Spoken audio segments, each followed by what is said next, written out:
Voilà, Bezrat Hashem, alors on est arrivé dans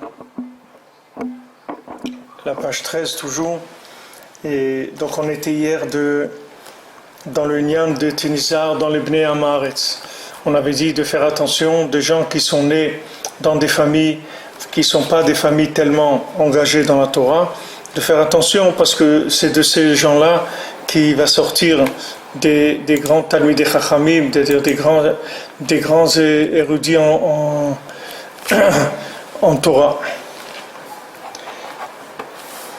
Donc on avait expliqué pourquoi, parce que le Satan il laisse pas descendre les âmes dans comme maintenant elles devraient descendre, donc il les fait passer par des chemins détournés de manière à ce qu'elles se perdent, et comme ça il peut les maintenir dans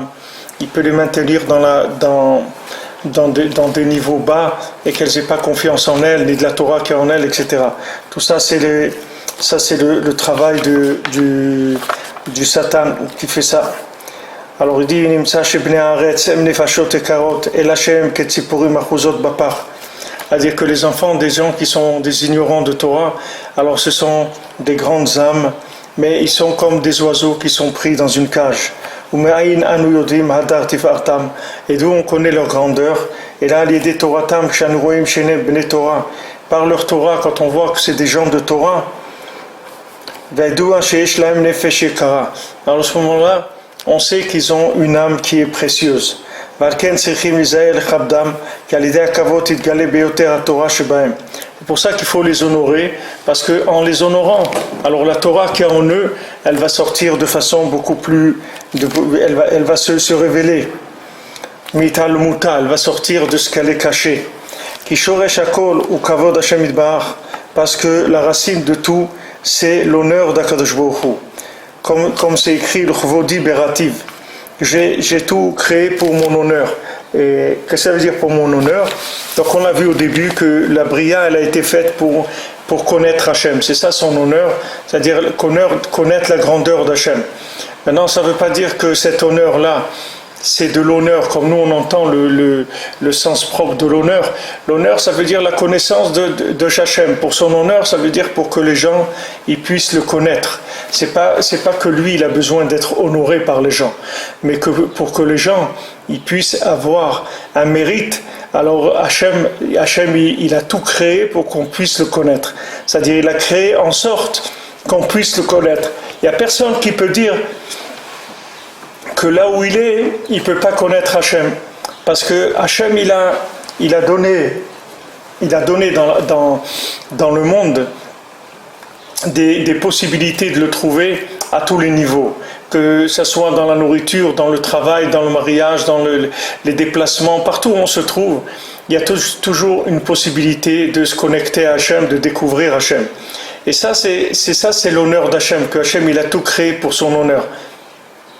Hachem, il a créé tout pour son honneur, ça veut dire que Hachem, il a tout créé pour que l'homme il puisse le connaître. C'est-à-dire qu'il y a une possibilité toujours de comprendre un message d'Hachem dans tout ce qu'on vit tous les jours.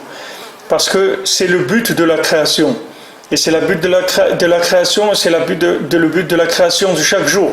C'est pas uniquement une fois. C'est-à-dire que maintenant, tous les jours, le fait qu'Hachem il renouvelle la création du monde, que Hachem il comme on avait vu, que Hachem il recrée la création de Bereshit chaque jour. C'est-à-dire chaque jour quand vous sortez dans le monde, vous prenez Bereshit, c'est pas le même Bereshit que l'autre jour, parce que chaque jour de Bereshit il a sa valeur. Donc Hachem il renouvelle le monde. Il y a un renouvellement. Et dans ce Rabbeinu dit que le principe du renouvellement, c'est quelque chose qui est qui est un grand principe de renforcement aussi. Rabbi nous dit que se renforcer et se renouveler, c'est lié. Et Rabbi Nathan, il explique que le Ikar de se renforcer, c'est par le renouvellement. C'est-à-dire que maintenant, quand on sait que le monde est nouveau chaque jour, alors ça même, c'est la base du renforcement. Parce qu'on se dit chaque jour, il peut venir une chose, que cette chose-là, elle va changer ma vie, que ça va s'ouvrir, qu'il va y avoir des paramètres nouveaux dans le monde. Vous voyez, aujourd'hui, on vit avec des paramètres nouveaux. Des paramètres complètement nouveaux. On vit avec Internet, on vit avec des traductions simultanées, on vit avec des communications comme il n'y a jamais eu. C'est-à-dire, le monde aujourd'hui, c'est pas le monde comme il était il y a 30 ans. Le monde, il a énormément changé. Donc, ce changement, nous, on a suivi, c'est-à-dire, on vit ce changement, on l'utilise, ce changement. On n'était pas derrière les gens qui ont mis en place ces changements-là. C'est-à-dire seulement, on profite, si on veut, de ce changement. On profite de ce changement, on vit avec. Alors maintenant, tous les jours, il y a un changement. Tous les jours, le Maaseh Bereshit, c'est un autre. C'est-à-dire que ce n'est pas une répétition de la veille. C'est un autre jour. Même si vous prenez plus les mêmes jours, par exemple, chaque lundi ou chaque mardi ne sera pas le même que le mardi d'avant. Parce qu'il est recréé.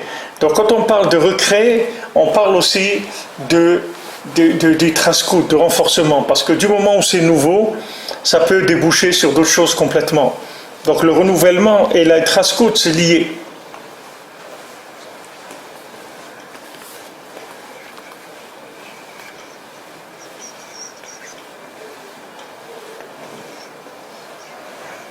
Donc Rabbeinu dit ici, les chvodiv berativ. Donc j'ai créé le monde pour mon honneur.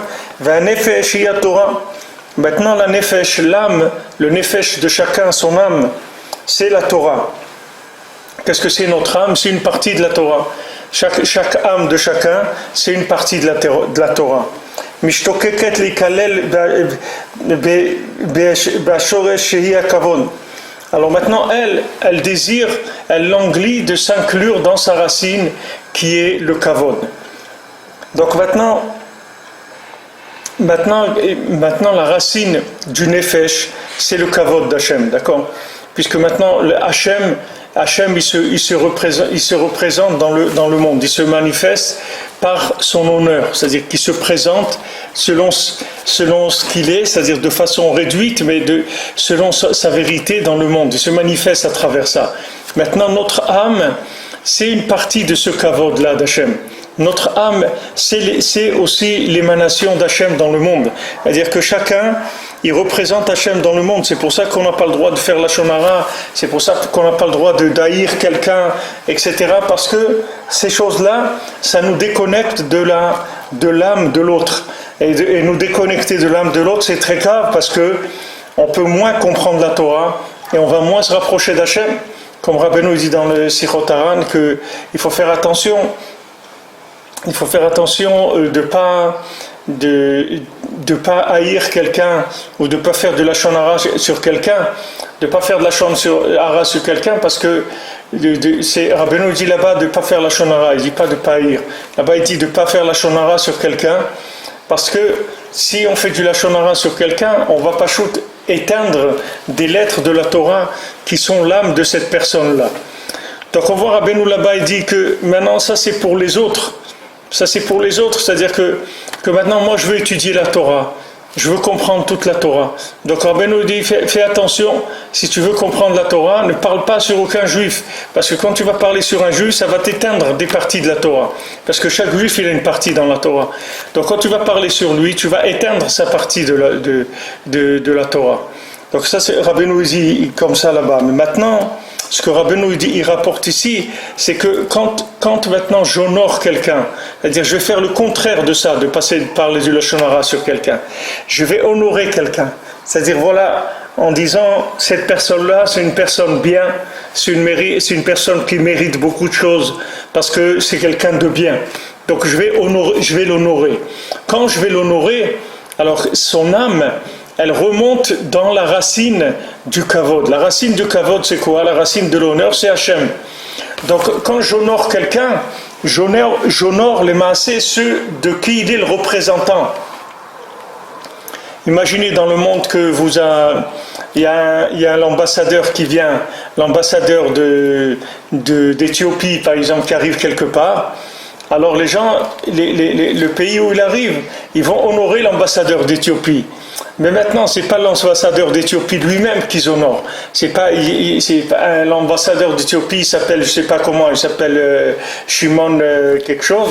Cet ambassadeur-là, quand les gens ils l'honorent, le pays dans lequel il arrive, ils l'honorent, ils lui font une réception et ils l'honorent pour son poste, etc. C'est pas lui qu'ils honorent, c'est le pays dont il est représentant. Parce que s'il venait, lui, en tant qu'incognito, il n'y a personne qui l'honorerait. Tout l'honneur qu'on lui donne, c'est parce qu'il est ambassadeur de l'Éthiopie. C'est pour ça qu'on lui donne de l'honneur, parce qu'on veut honorer l'Éthiopie. Il y a des intérêts dans le pays, il faut qu'il soit bien avec l'Éthiopie pour leur piquer du pétrole ou pour leur prendre quelque chose. Donc il faut qu'ils soient bien avec eux, ou pour à travers eux faire des guerres à d'autres pays. Il y a toutes sortes de calculs très, très sympathiques qui sont faits par les gouvernements pour honorer des gens, mais c'est entièrement à but lucratif, c'est-à-dire qu'il n'y a dans cet honneur-là, il n'y a aucun intérêt du tout de la personne. C'est-à-dire que la personne, elle n'existe pas du tout. On est en train d'honorer sa fonction, mais c'est pas lui. Alors ça, c'est tout le monde qui est comme ça. C'est pas, je vous donne l'exemple d'un ambassadeur, mais c'est pas qu'un ambassadeur. Tout le monde est comme ça. Nous tous, la place qu'on a dans le monde, c'est une place extérieure, et c'est ça qu'on honore. Si par exemple quelqu'un, il est avocat, il est médecin, il est maire de la ville, il est un rave, il est un truc, alors qu'est-ce qu'on fait? On honore la personnalité de la personne. Voilà ce qu'elle est, c'est-à-dire elle est un médecin, alors on honore le médecin, mais on n'honore pas lui. C'est pas lui, c'est pas parce qu'il s'appelle Yehuda et il est médecin qu'on l'honore en tant que Yehuda. On l'honore en tant que médecin, mais c'est pas lui. Donc un honneur comme ça, c'est pas un honneur qui va augmenter l'intensité de l'âme. Parce que pour augmenter l'intensité de l'âme, il faut que j'honore la partie divine qu'il y a dans l'individu. Pas la partie sociale, pas la partie fonctionnelle ou fonctionnaire. Tout, ça dépend où la personne elle se trouve. Parce que si maintenant j'honore une personne parce qu'il est ambassadeur d'un pays, c'est pour le pays que je l'honore, c'est pas lui. Et lui, quand il sera plus ambassadeur, il peut revenir 10 ans après dans le pays, je ne vais même pas le regarder. Alors que là, j'ai été le chercher à l'aéroport avec les motards, avec une voiture blindée, avec le tapis rouge, avec la fanfare, tout ça. Voilà ce monsieur-là. Alors maintenant, si lui il se prend au jeu, il dit merci, c'est gentil d'être venu me chercher. Enfin, des gens qui ont compris ma grandeur, etc., qui sont d'accord avec qui ont eu une vision de qui je suis, etc. Ils viennent, ils m'honorent comme ça, c'est normal, ils ont compris, etc. Maintenant, si quelqu'un y pense ça, c'est un idiot, c'est un fou. Parce qu'ils sont en train d'honorer sa fonction, c'est tout. Changez-le, ils l'honoreront plus du tout. Donc maintenant, ce qu'on reçoit comme retour dans ce monde, c'est quand même par rapport à notre fonction. C'est pas par rapport à ce qu'on est Béhémet. Parce que ce qu'on est Béhémet, il n'y a pas grand monde dans le monde qui nous connaît, il n'y a pas grand monde dans le monde qui sait la Torah que chacun il a en lui. Mais seulement, ce que Rabbeinu dit ici, c'est qu'il faut honorer la neshama de la personne, c'est-à-dire l'âme qu'il y a dans la personne. Il faut honorer cet individu parce qu'il a une âme. C'est pour ça qu'on l'honore. Comme on honore quelqu'un parce qu'il est vivant. C'est un être vivant. Du moment où c'est un être vivant, c'est Hachem qui fait que cet être-là, il est vivant. C'est une partie d'Hachem qui est en lui. Alors c'est pour ça, c'est cette partie que j'honore. C'est pas la partie de la fonction sociale. Parce que la fonction sociale, qu'est-ce qu'elle va me donner? Il y a des gens, ils ont été honorés, ils étaient des grands musiciens, étaient des grands artistes de cinéma, étaient des grands promoteurs, des grands joueurs de tennis, des grands joueurs de football. Mais ça, c'est pas eux. C'est pas eux. Parce que maintenant, là où je me suis fait ma place, c'est pas quelque chose qui a été donné par le Créateur. Quand quelqu'un est devenu un grand footballeur, par exemple, puis il coûte maintenant 20 millions d'euros ou un truc comme ça, parce que c'est quelqu'un qui a marqué 10 ou 15 buts à la dernière guerre mondiale, pas la dernière guerre mondiale, mais à la dernière Coupe du Monde de football. Donc il a fait plein de buts. Ça l'a fait que maintenant il vaut 2 millions d'euros le joueur. Si un autre club il veut qu'il achète, il le paye 2 millions, 5 millions d'euros. Mais c'est pas lui qui vaut 5 millions d'euros. C'est pas lui, comme il s'appelle. S'il s'appelle maintenant Pinchas quelque chose, c'est pas Pinchas qu'on honore. C'est la faculté qu'il a de jouer au football. C'est ça qui est payé, c'est ça qui est vendu. Et la preuve qu'il arrête de jouer au football, il ne voudra plus rien du tout. Il faudra vendre son nom pour des tricots ou des trucs comme ça, ou des marques de chaussures, ou des marques d'espadrilles, ou de shorts. C'est la seule chose qu'il peut faire. Mais lui, en tant qu'individu, Saneshama, lui, Ani, lui, personne n'a rien à faire de lui. Les gens qui n'ont rien à vendre, on n'a rien à faire d'eux. Qu'est-ce qu'on honore dans le monde? On honore des gens qui sont soit productifs, soit qui ont une fonction quelconque dans le monde. Mais des gens qui sont plus productifs pour la société, ils n'en ont rien à faire d'eux. Je vous avais dit, en France, il y a même une loi qui veut enlever la sécurité sociale aux gens après l'âge de 75 ans. Parce qu'ils disent que comme ils ne servent à rien, pourquoi on va continuer à les rembourser? S'ils veulent rester vivants, ils n'ont qu'à payer eux-mêmes leurs soins. Une fois qu'on les a exploités toute leur vie, on n'a rien à faire d'eux maintenant, c'est sûr. Une fois que ces gens-là, on les a exploités pendant une vie entière, c'est sûr que maintenant on n'a rien à faire d'eux. Qu'est-ce qu'ils vont rapporter? Ils vont rapporter que des soucis. Il faut aller, et voilà, il faut faire des analyses, il faut faire des soins, et tout. Qu'est-ce qui paye ça? Eh ben, ils disent, c'est l'État qui paye ça, hein. C'est la CAF qui paye ça. La CAF, elle paye à la sécurité sociale, et voilà, c'est de l'argent du pays. Alors ces gens-là, ils ne servent plus à rien. Pourquoi on va payer? Regardez comment on considère l'individu sur Terre. C'est pour ça que tout celui qui investit là-dedans, le pauvre, il arrive à un âge où il se rend compte que Béhémet, on n'a rien à faire de lui, Birlal. Et tout ce qu'on connaissait de lui, c'était le fonctionnement. Et qu'aujourd'hui, qu'il ne fonctionne plus, on n'a rien à faire de lui, il ne nous intéresse pas du tout. Ça ne s'intéresse pas. Mon père, Alav Shalom, il me disait, mon fils, tous les gens que j'ai vus, tous les vieux qui étaient à la synagogue, quand ils ont été à l'hôpital, ils ne sont jamais revenus. Ils ne sont jamais revenus, ils rentrent à l'hôpital et ils ne ressortent plus. Parce que pourquoi vous voulez qu'on soigne un vieux? Même si maintenant on peut le soigner et le faire vivre encore 10 ans. Il va faire que coûter 10 ans de soins et des trucs et tout, parce qu'il a déjà des problèmes, donc il va coûter de l'argent à l'État. Pourquoi vous voulez qu'on l'entretienne? Il ne sert à rien. Regardez la cruauté qu'il y a dans le monde. La cruauté, donc tous les honneurs qu'on reçoit dans notre vie, ce n'est pas des honneurs qu'on fait à nous-mêmes, c'est des honneurs qu'on fait à notre fonction. Et notre fonction, c'est un emballage, c'est quelque chose de très extérieur, c'est pas nous-mêmes.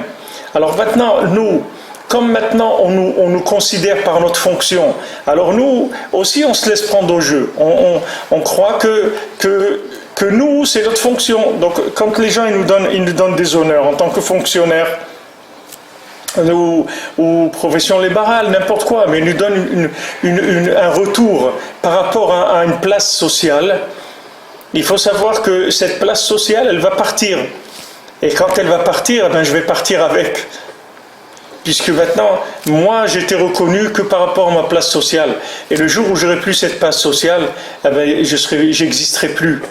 Et c'est ça qui amène les gens à être malades et à mourir. Parce qu'ils voient qu'ils n'existent plus, que leur vie ne sert plus à personne, elle ne sert à rien. Alors que si maintenant, depuis que l'enfant était jeune, on lui a appris à considérer sa neshama, et ce qu'on a considéré en lui, c'est son âme, c'est pas son emballage, c'est pas sa fonction.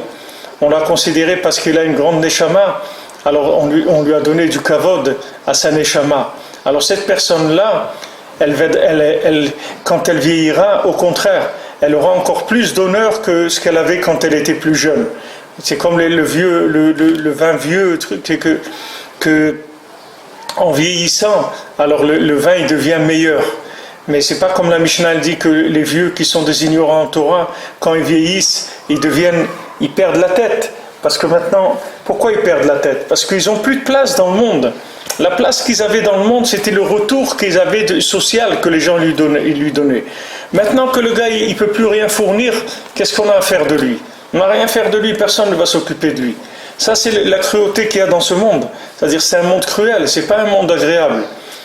C'est un monde cruel. Quelqu'un qui ne cherche pas la Torah ici, qui ne cherche pas les mitzvot, qui ne cherche pas le rapprochement d'Hachem, il va être très très déçu de sa vie.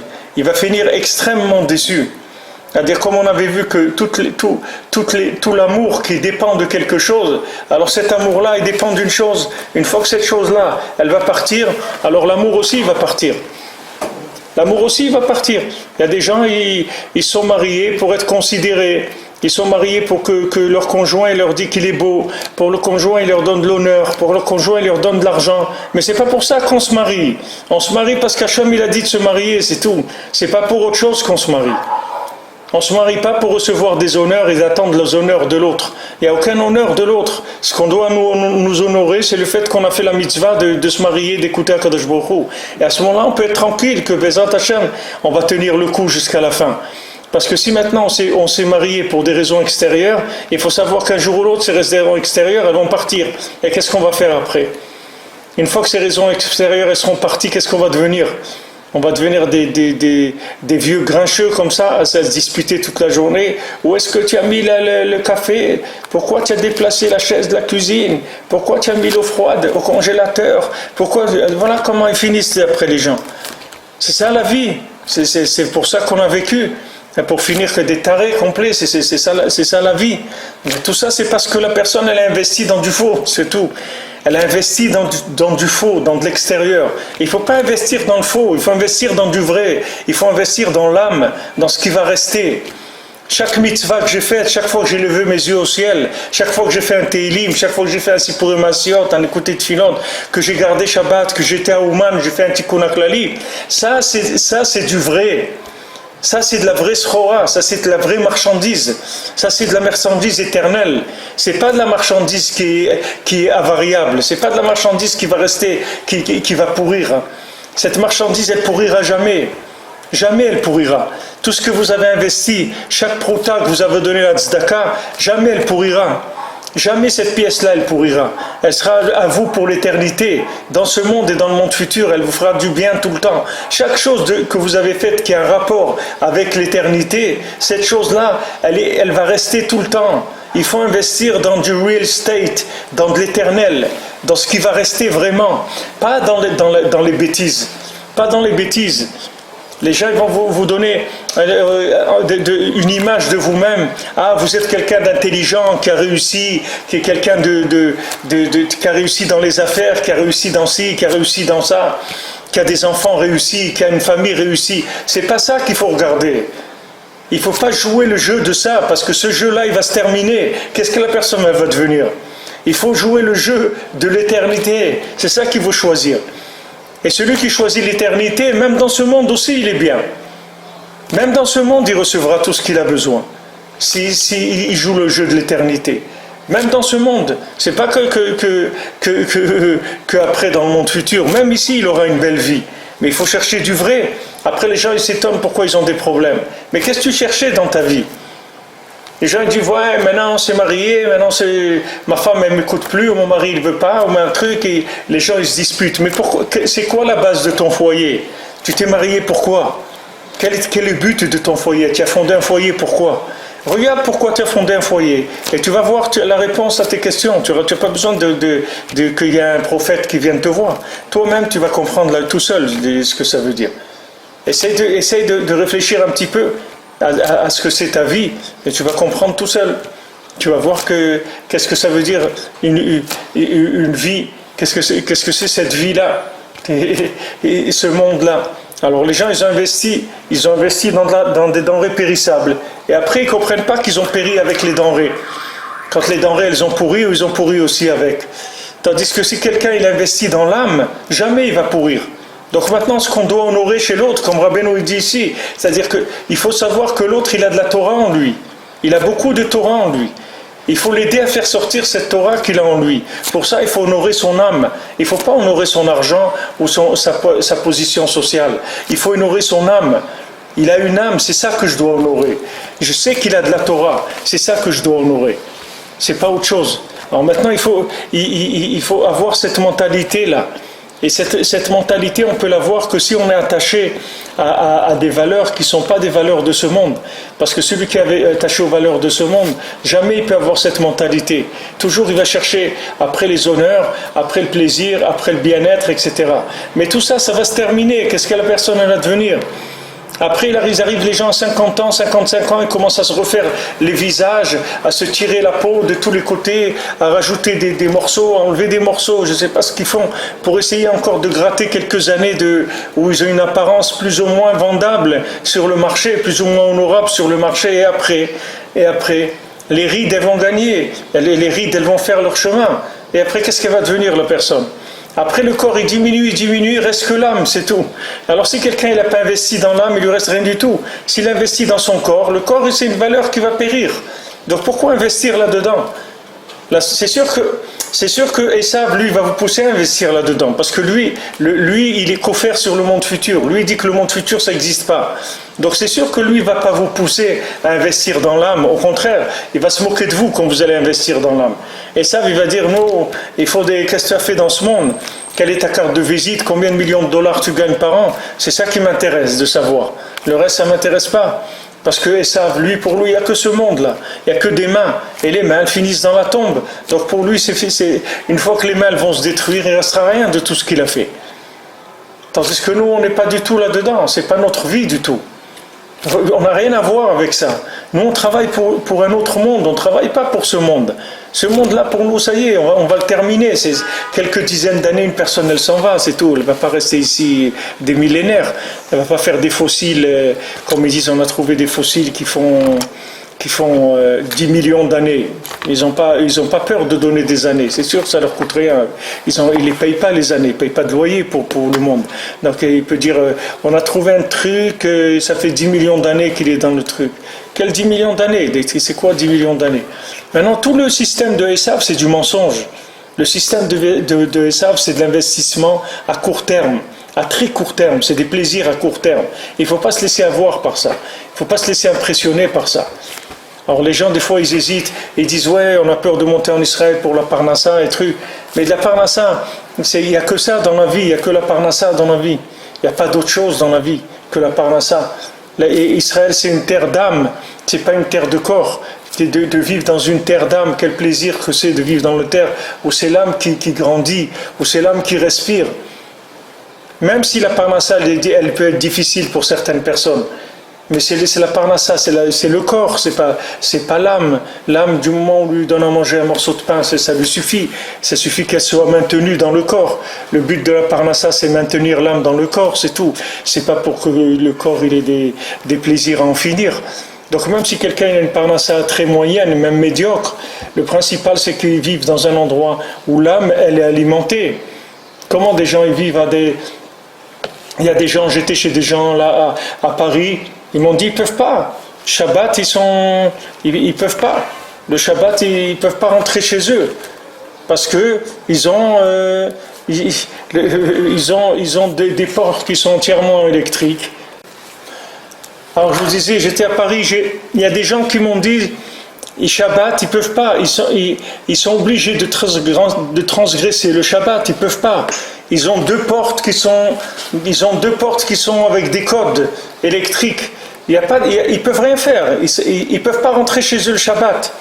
Il y a même des gens qui vont dormir ailleurs le Shabbat. Il y a des gens qui peuvent pas dormir chez eux le Shabbat parce que l'accès de leur immeuble, il y a deux portes. Il y a une première porte et après encore une deuxième porte. Et les deux, elles fonctionnent avec des codes et des trucs électroniques. Ils ne peuvent pas rentrer chez eux. Encore quand c'est des gens célibataires, ils vont dormir chez leurs parents ou quelque part. Mais quand vous avez une famille, comment vous pouvez faire pour vivre comme ça ? Quel Shabbat vous pouvez... Et mamash, les gens ils m'ont dit, on est désolé, tu es obligé de te mettre le Shabbat, on ne peut pas faire autrement. On est obligé d'allumer avec le truc électrique. Et même si maintenant il demande à quelqu'un, à un passant, il ne peut pas donner à un passant le code de l'entrée de la maison. Si cette personne-là, après, elle vient, elle vole, il peut y avoir des problèmes avec tout Donc les gens, ils se trouvent vraiment dans un problème sérieux. C'est vraiment un problème sérieux. Donc regardez ce que c'est la cruauté du corps. Le corps, il laisse pas. Même Shabbat, il laisse pas. Pourquoi quelqu'un il dit le Shabbat? Ils ont essayé de faire des systèmes des systèmes de, comment on appelle ça, avec des aimants ou des choses comme ça pour faire tenir la porte. Mais après ils se sont rendus compte, les gens ils peuvent pas. Et les gens ils disent voilà, qu'est-ce qu'ils vont faire? Ils sont honnêtes, ils arrivent pas, ils rentrent avec la porte électrique Shabbat et c'est Chilul Shabbat. Maintenant comment on peut faire du Chilul Shabbat? Hachem Ishmor que c'est Chilul Shabbat. Il y a un endroit où on t'oblige à être Mechalel Shabbat, mais il faut partir tout de suite. Il n'y a même pas de Sheila. Quelle est la Sheila? On peut pas dire demander une Sheila comme ça, voilà, je peux pas, est-ce que je peux habiter dans un immeuble où je suis obligé d'être Mechalel Shabbat? Mais on va te dire tout de suite que tu n'as pas le droit d'habiter dans un immeuble comme ça. Tu n'as pas le droit. Tu n'as pas le droit, c'est tout. Tu es en train de tuer ton âme. Tu n'as pas le droit de faire une chose comme ça. Et voilà, les gens, ils ne peuvent pas, les pauvres. Qu'est-ce que vous allez leur dire? Qu'est-ce que vous allez leur dire? Ils ne peuvent pas. Voilà ce que c'est le corps. Le corps, après, il gratte jusqu'à qu'après, il asphyxie l'âme. Au début, il se fait passer, soi-disant, pour quelqu'un qui est sympathique et tout. Et après, il asphyxie l'âme, comme il a fait Paro. Au début, il a commencé à leur dire, venez, j'ai du bon travail pour vous. Il a dit à Yosef, si tes frères, tu sais, qui sont doués pour un métier ou autre, alors amène-les, qui travaillent, etc. Au début, ils ont commencé avec ça. Après, ils ont terminé, ils les ont rendus des esclaves. Tout le monde entier, c'est comme ça. Regardez la Shoah, regardez tous les pogroms, les trucs où les Juifs ils ont été. Combien ils ont souffert les Juifs de ça? Tout ça parce qu'il y avait une recherche du corps, un confort du corps. Et quand il y a un confort du corps, alors l'épée de Esav qui se lève. Vous comprenez? L'épée du Esav, elle se lève. Ne croyez pas qu'Esav il veut le bien de qui que ce soit sur terre. Le Esav il veut le bien de personne.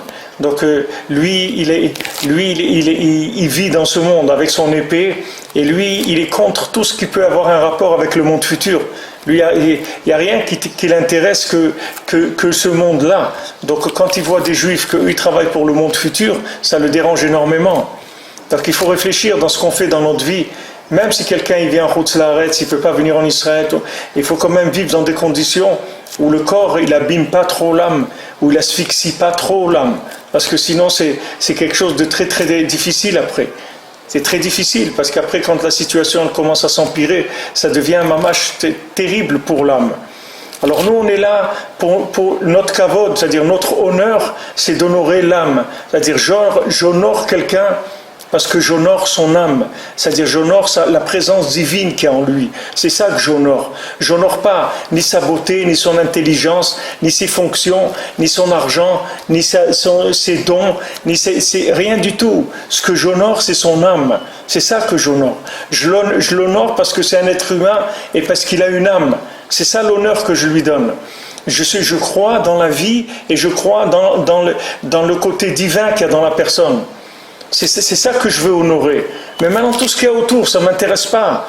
Et si je l'honore là-dedans, je suis en train de le rouler à lui, et je suis en train de me rouler à moi et le rouler à lui aussi. Parce que c'est pas ces rapports-là qu'il faut avoir avec les gens. Ce ne sont pas du tout ces rapports qu'il faut avoir avec les gens. Il faut avoir un rapport amitié, un rapport de vérité, avoir des échanges véritables. C'est sûr que c'est un idéal aujourd'hui que malheureusement, c'est une espèce en voie de disparition, cet idéal-là. Malheureusement.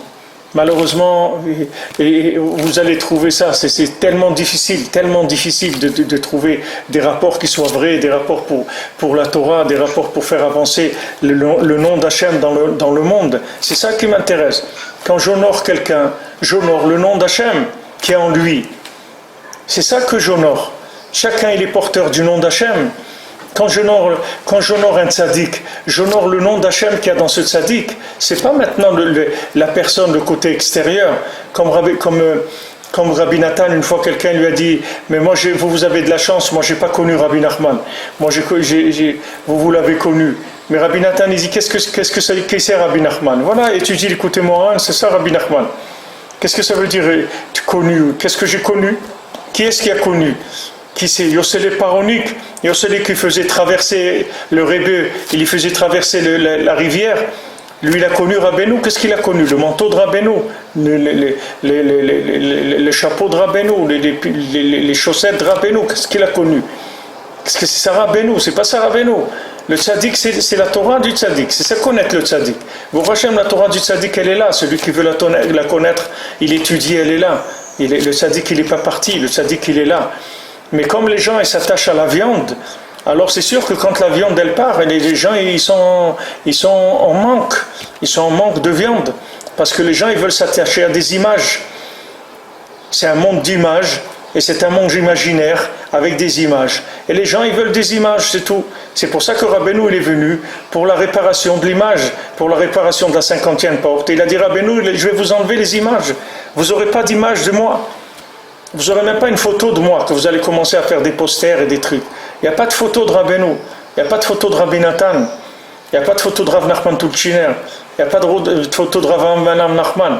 Regardez, toutes ces générations-là, ils sont arrivés à passer sans photo. Pourtant, Avraham Ben Nachman, ça fait pas des siècles qu'il est parti. Avraham Ben Nachman, ça fait peut-être, je sais pas, 40 ou 50 ans qu'il est parti. Il n'y a pas de photos. Et il y a des photos de gens qui, bien avant, on les regardé aujourd'hui, ils sortent des films qui ont plus de 60 ans, 70 ans. Il y a même il y a un film, on voit le Chafetz Chaim, ils ont sorti il n'y a pas longtemps. Donc vous voyez que même des gens de l'époque du Chafetz Chaim, il y avait des photos et des films et tout. Et eux, les Breslevers, ils n'ont pas eu. De toutes ces époques-là, il n'y a pas eu. Rabbeinu, il est venu, il a dit voilà, il faut me chercher. Il faut me chercher, Béhémet. Tu me cherches vraiment. Tu cherches l'âme du tzaddik, elle est là. Tu cherches le corps du tzaddik, il n'y en a pas. C'est tout. Il n'y en a pas. Tu veux un tzaddik avec de la viande, va, cherche la viande. Tu veux un tzaddik véritable, tu veux un tzaddik amiti, un tzaddik qui soit avec toi pour l'éternité, voilà, il est là. Il est là, il est avec toi. Rabbeinu l'a dit, je suis avec vous, jamais je vous abandonnerai. Je marche devant vous, je serai toujours avec vous. Jamais je vais vous abandonner. Mais ça c'est pour quelqu'un qui cherche l'âme. Mais si quelqu'un cherche le corps, Rabbeinu, ça fait 2 siècles que son corps il est parti. Donc si quelqu'un cherche des corps, alors il n'y a rien, c'est tout, il ne reste rien. Comme maintenant on est dans la faim, et que Rabbeinu il a dit que la maladie de la faim, c'est l'imagination, donc tout ce qui va être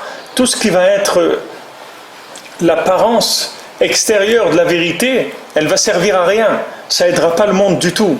La seule chose qui va aider le monde, c'est des paroles vraies, c'est la seule chose qui va aider le monde. Et les gens, ils vont arriver à une telle soif, comme c'est écrit que le monde, il va arriver à une soif et une famine. Les gens, ils vont avoir faim, ils vont avoir soif. Et quand on va leur dire, voulez-vous manger et tout, ils disent non, c'est pas manger qu'on veut, c'est pas boire. On veut de la parole d'Hachem. Smeim les Dvar Hashem, c'est écrit les Dvar Hashem, ils vont chercher. Dvar Hashem, ils vont pas chercher de la viande, ils vont chercher du Dvar Hashem, c'est-à-dire une parole d'Hachem. C'est ça qu'ils cherchent. Ils ne cherchent pas des systèmes où il y a de la viande, des systèmes où ça brasse de la viande. Ils cherchent des systèmes où il y a une parole d'Hachem.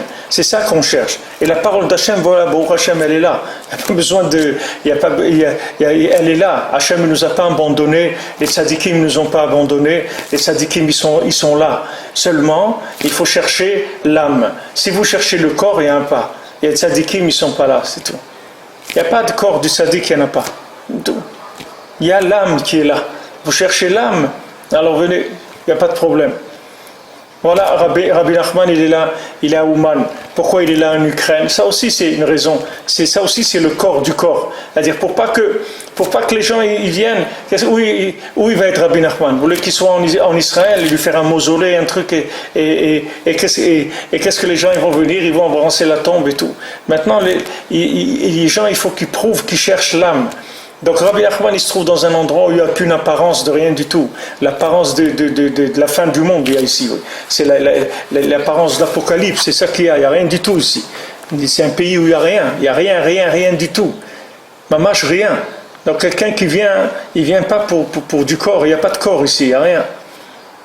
Il n'y a rien du tout. C'est là où il est. Rabbi Nachman, parce qu'il dit au moins si tu viens me voir, au moins que tu viens me voir dans des conditions qui sont des conditions valables, que tu viens pas me voir parce que en même temps tu vas faire des achats et en même temps tu vas aller là-bas et en même temps tu vas venir me voir parce que tu viens me voir, c'est tout. Tu veux chercher l'âme. Alors dans toute la Torah aujourd'hui c'est comme ça. C'est-à-dire que sachez que toute la recherche de la Torah qui aurait un rapport avec le corps, elle va pas marcher. C'est pour ça que vous voyez des scandales sur des rabbanim et des scandales et des trucs, parce que Hachem, il veut que les gens ils cherchent la vérité. Il va arrêter le cirque. C'est pas un cirque. Il faut arrêter ça. Il faut chercher la vérité. La vérité, chacun, il est dans son intimité, entre ses quatre murs. Il cherche Hachem, c'est tout. Il cherche la parole d'Hachem. Il demande à Hachem, Hachem, délivre-moi. Hachem, aide-moi. Hachem, rapproche-moi de toi. Béhémet. C'est ça qu'il cherche. Il ne cherche plus à brasser du vent. Ça y est, on est fatigué de ça. On est des âmes, on est venu trop de fois dans ce monde pour continuer à chercher encore de la scène, de la fantaisie. Ça y est, on ne veut plus de fantaisie. On veut du émet, c'est tout. On veut de l'âme, on veut du émet, on veut du nefesh, comme on dit ici. C'est-à-dire qu'on veut honorer l'âme, c'est-à-dire qu'on veut considérer l'âme. Et on veut qu'on considère notre âme aussi. Le tzaddik, il considère notre âme. Le tzaddik, même si des fois il va nous faire des problèmes de parnassa, c'est parce que le tzaddik, il sait que nous, on a besoin de chercher notre âme. Combien de gens, ils étaient riches et ils ont ignoré complètement leur âme. Et maintenant, ils sont dans de la pauvreté. Et même s'ils souffrent dans la pauvreté, mais au moins ils sont avec leur âme. Au moins ils font une bracha. Au moins ils mettent les tefilines. Au moins ils regardent le ciel. Comme Rabbeinu l'a dit à l'autre, tu as regardé le ciel aujourd'hui? Il a dit, j'avais pas le temps. Il a dit, alors qu'est-ce que tu l'as fait? Il a dit à celui qui a fait la bracha, quelle bracha tu lui as fait? Regarde, il regarde plus, il n'a plus le temps de regarder le ciel. C'est une bracha que tu lui as fait. Il n'a plus le temps de regarder le ciel, le pauvre. Quelle bracha tu lui as fait? Maintenant, ça c'est valable dans la Torah. Les gens ils sont en train d'étudier la Torah, apprendre des choses. Tu leur demandes, tu as regardé le ciel aujourd'hui? Et que ça veut dire j'ai regardé le ciel? Est-ce que tu as regardé le ciel? Est-ce que tu penses qu'il y a un autre monde? Est-ce que tu penses qu'on va quelque part? Qu'on ne va pas rester là? Puisque ce n'est pas une Torah de corps, c'est une Torah d'âme. Est-ce que tu penses à ça? Parce que si ce n'est pas une Torah d'âme, ça ne m'intéresse pas. Pourquoi Rabbi Nathan, il a insisté sur ça, de faire le l'écouter de Philot, de faire des doutes sur chaque chose, pour attacher les choses à l'âme, pour attacher avec la parole, pour que la chose, elle soit animée, par du spirituel. Parce que sinon après, quelqu'un a même une mitzvah, il fait des mitzvot qui sont des mitzvot matériels, pas des mitzvot qui ont de l'âme, mais les mitzvot, il faut les faire avec de l'âme, il faut les faire avec de l'amour, il faut les faire avec de la connexion. Et on ne fait pas les mitzvot comme ça, n'importe comment. Alors Rabbi Nathan, il insiste et il dit à son fils, il faut que tu pries quand tu fais quelque chose. Ne fais pas des choses stam. Prie quand tu fais quelque chose. Ne fais pas des actes qui sont des actes de main, parce que ces mains-là, elles vont terminer. Même la mitzvah, comme c'est écrit Kol mitzvotecha emuna, toutes ces mitzvot, c'est pour te connecter à Hachem. Hachem, il t'a pas donné des mitzvot que tu dis, bon, allez, j'ai rempli mon devoir, voilà, j'ai fait ça et ça et ça, alors shalom, je peux aller maintenant faire ma séance de ski nautique, j'ai fait ma prière, j'ai mis mes tefs, j'ai même étudié un petit peu, alors shalom, hein, j'y vais maintenant. Mais c'est pas ça, Hachem, c'est pas ça qu'il veut. Hachem, c'est pas ça. Hachem, il t'a fait ça pour que tu te connectes avec lui. Il t'a pas fait ça pour que tu fasses ça et que tu t'acquittes et que tu t'en ailles. Hachem, il veut que tu restes avec lui, il veut pas que tu t'en ailles. Donc il veut que tu cherches l'âme. Pour ça qu'Hachem, il affaiblit le monde de plus en plus, que les gens, ils pourront plus faire le culte du corps. C'est fini. Le culte de la viande, il va disparaître. Il restera que l'âme, c'est tout. Tout ce qui est culte de viande, ça va disparaître dans le monde. Il restera mamash que l'âme, c'est tout, et rien d'autre. Et l'âme, le seul rapport qu'on peut avoir avec l'âme, c'est la parole. La parole, c'est elle qui fait fonctionner l'âme. C'est elle qui fait, l'âme, elle s'exprime dans la parole. Alors, et quand on parle de kavod ici, Rabbi nous dit que dans le palais d'Hachem, tout parle du kavod, parce que dans le kavod, les man izamercha kavod velo idom. C'est écrit les man izamercha kavod velo idom, ça veut dire qu'on va afin de te louer, de chanter pour toi, kavod avec de l'honneur, velo idom, et on ne va pas se taire. Rabbi nous dit, tu ne vas pas te taire, parce que le kavod d'Hachem, c'est le contraire du silence. C'est-à-dire, quand tu veux honorer quelqu'un, il n'y a pas un plus grand honneur que de parler avec quelqu'un, de communiquer avec quelqu'un, de passer du temps avec quelqu'un. Il n'y a pas quelque chose qui peut guérir quelqu'un comme ça. C'est la chose la plus élevée qu'il y a. Il n'y a pas plus élevé que ça. L'attention qu'on va donner à quelqu'un, le temps qu'on va passer avec lui, le fait qu'on est d'accord de parler avec lui, il n'y a rien de plus élevé que ça dans le monde. Il n'y a rien. Avec Hachem, c'est pareil. Hachem, il te dit, regarde, tout ce que tu me fais, c'est bien, mais tu passes pas du temps avec moi. Tu me parles pas. Tu viens pas, tu n'as pas un rapport avec moi, tu me parles pas. Tu fais des choses, ok, on t'a dit il faut faire ça, tu les fais. Mais ton cœur, ta parole, où tu l'as donnée, à qui tu l'as donnée? Moi, je veux que tu me les donnes à moi. Rabbeinu, il dit que quand tu donnes la parole, tu vas donner le cœur aussi. Quand tu donnes la parole, tu vas donner le cœur. Quand ils ont demandé au Rébé, mais comment on fait pour avoir un cœur? Rabbeinu, il dit, avec une bouche, tu te fabriques un cœur. Avec la bouche, tu fabriques un cœur. Donc maintenant, sois tranquille, sois content. Baruch Hashem, sois content. Akadosh Baruch Hu t'a donné comment faire. Mais on va vers ça. C'est pour ça que vous voyez que petit à petit, les gens ils parlent de l'Aïd Bodedut, et ils disent il n'y a que l'Aïd Bodedut. C'est la seule prière aujourd'hui qui marche, et tout celui qui fera Aïd Bodedut, il va avoir une réussite, il va avoir un changement dans sa vie, etc. Pourquoi ils parlent de l'Aïd Bodedut? Parce que les gens, ils voient, les rabbanim, ils voient que ça ne marche pas. Que le côté viande de la Torah, le côté extérieur, il ne marche plus. Il y a beaucoup de gens qui l'ont lâché, parce qu'ils n'arrivent plus, ça les nourrit plus spirituellement. Ils n'ont plus de force. Et comme c'est des gens qui ont des grandes âmes, que ces âmes-là, elles ne les laissent pas vivre dans le mensonge, alors c'est des gens qui sont perdus. Parce que justement, ils n'arrivent pas à fonctionner dans ce système-là. Alors maintenant, on va tous vers ça. C'est-à-dire que toute l'humanité, elle va vers ça. C'est-à-dire qu'il ne restera que la possibilité de communiquer, c'est tout. Il n'y a rien d'autre qui satisfera personne que la communication, c'est tout. Les gens, ils vont se réunir pour parler ensemble, pour chanter ensemble, pour étudier ensemble, parce qu'ils vont avoir besoin de cette communication à l'intérieur de l'âme, c'est-à-dire des réunions que des âmes, pas des réunions pour boire ou pour manger ou pour danser ou pour n'importe quoi. Non, on va se réunir pour parler d'Hachem, on va se réunir pour parler du tzaddik. On va se réunir pour parler de nous-mêmes, chacun parler de ce qu'il a à l'intérieur et l'exprimer. C'est vers ça que l'humanité elle va. C'est vers ça que le tzaddik va nous amener. Petit à petit, on va arriver à ça. C'est ça le chemin. On n'a pas d'autre chemin. On arrive vers ça. Rabbeinu dit ici,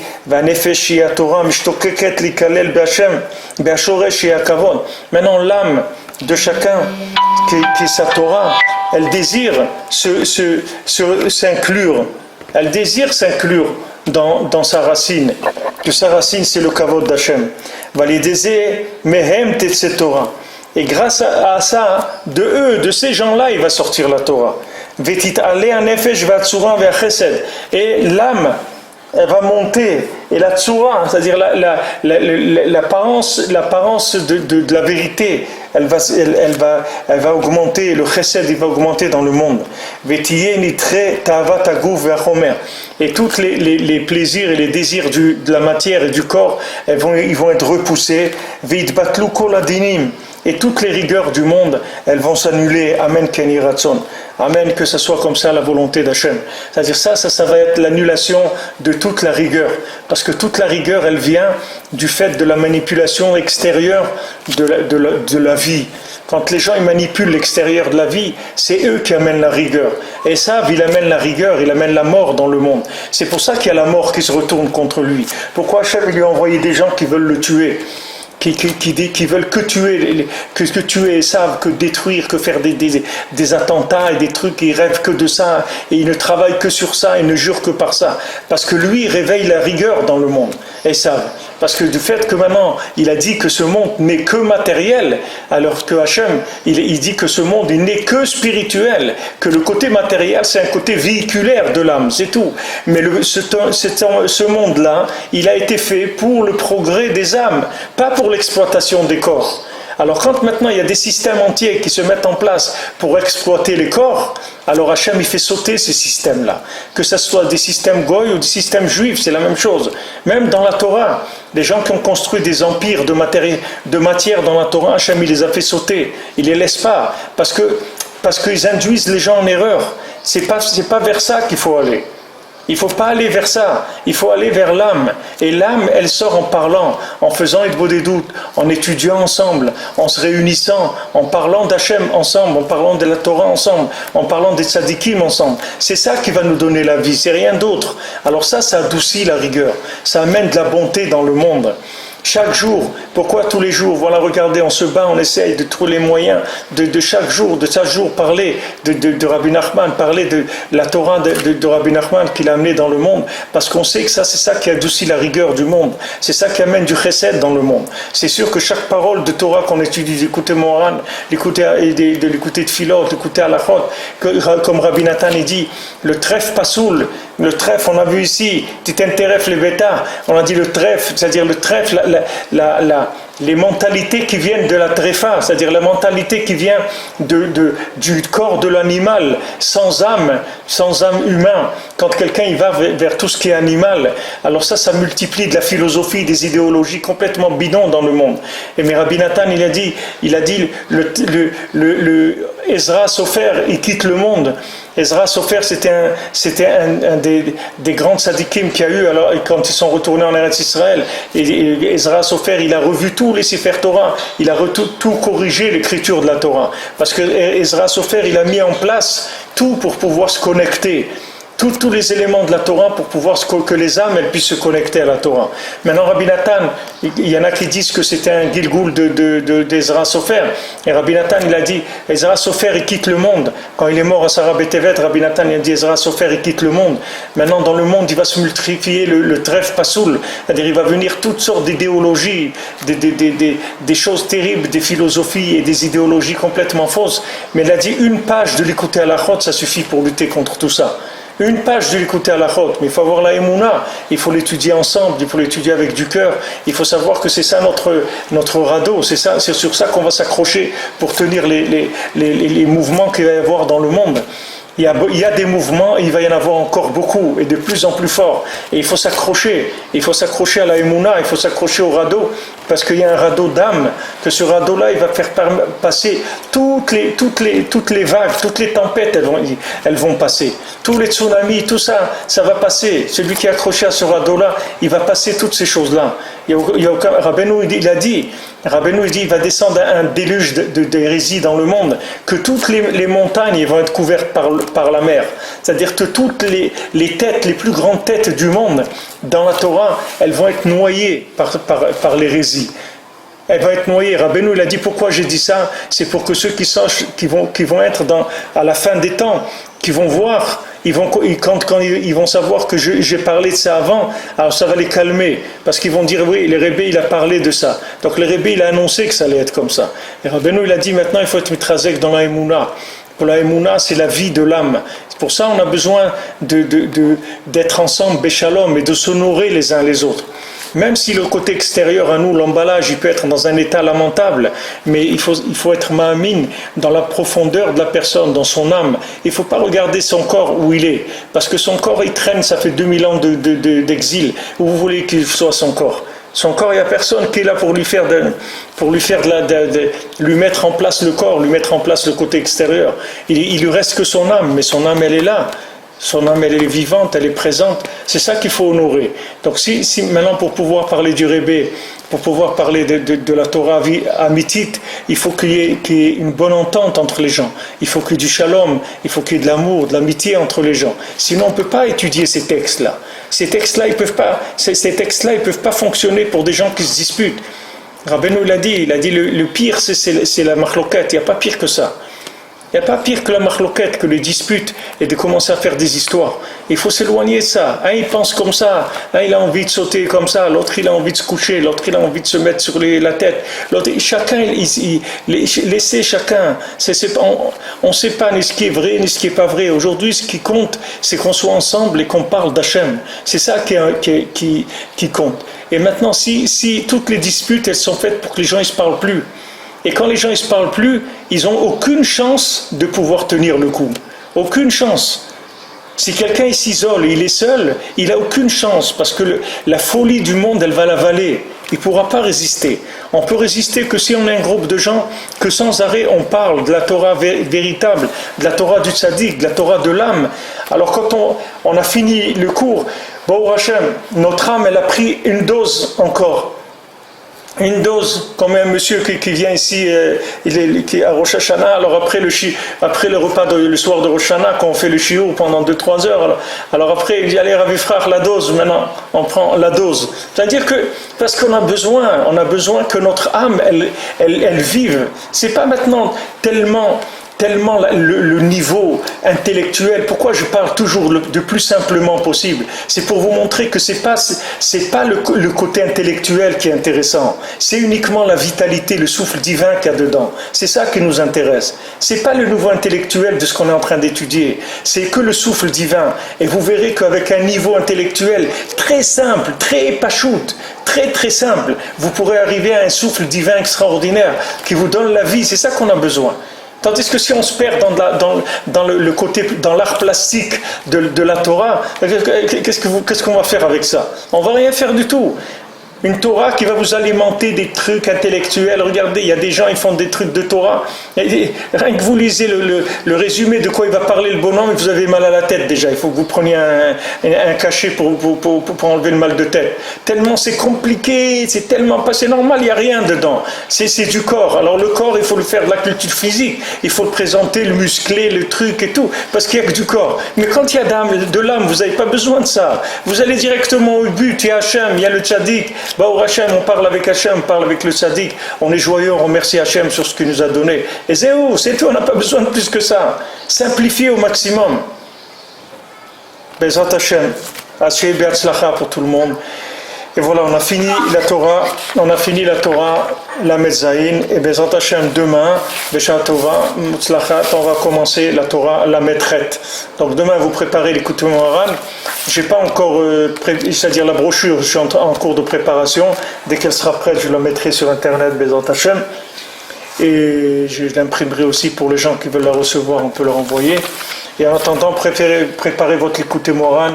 Torah 38, il existe déjà en français pour ceux qui ont l'écoute Moharan traduit. Ceux qui ne l'ont pas, ils n'ont qu'à demander, on leur envoie Besimcha, Bezrat Hashem. Be'atzlacha, bonne journée à tous et à toutes, et à bientôt, Bezrat Hashem.